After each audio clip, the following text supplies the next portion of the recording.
Please subscribe to my channel to help me grow. The sharp crack of my skull against his fist echoed in my ears, and for a second, I wondered if the world had split open. Blood slicked my cheek, burning hotter than the betrayal that had shattered my insides.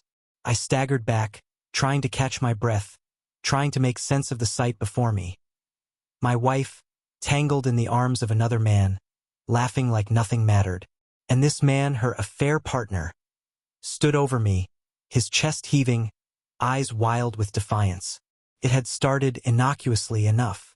Subtle messages I could rationalize. Work meeting ran late. Caught in traffic. Sorry, I forgot to call. But my gut, a relentless, whispering alarm, never quieted. Then came the small betrayals I couldn't ignore. Lipstick on his collar I tried to dismiss as a friend's.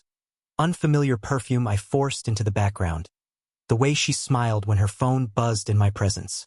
My love for her, stubborn and unyielding, insisted I give her the benefit of the doubt.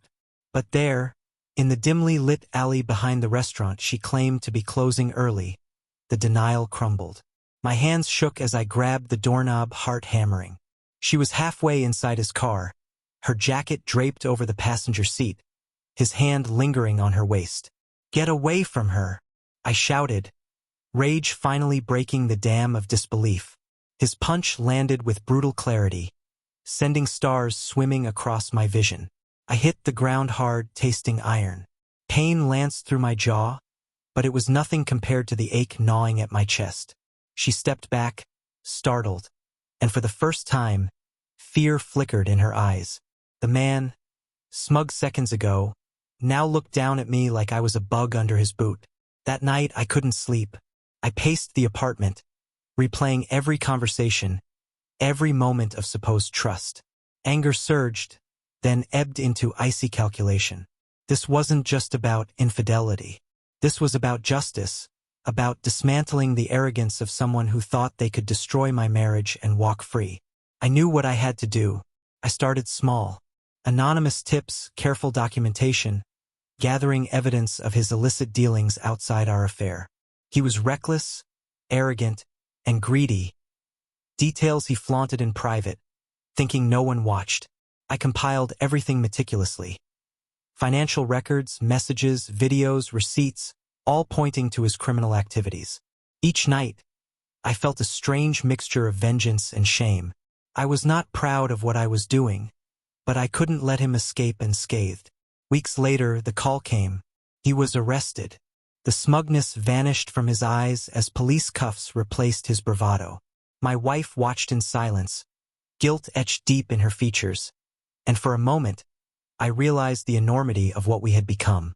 She had betrayed me. He had betrayed everything. And now, the law would exact its own version of justice. I didn't feel triumphant. Triumph was too light a word for the emptiness gnawing at me. She approached, voice trembling. But words failed her. I turned away.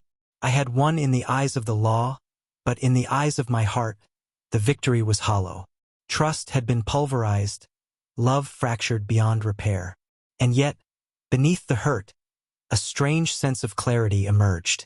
I had faced the betrayal, stared it down, and acted, not out of blind rage, but with calculated resolve. I was no longer a victim of circumstance, no longer shackled by naivety. The scars on my cheek, the lingering sting in my heart, were proof that I had survived. Somewhere in the wreckage of our lives, I recognized a truth I hadn't dared admit. Justice, when wielded deliberately, could be more satisfying than revenge alone.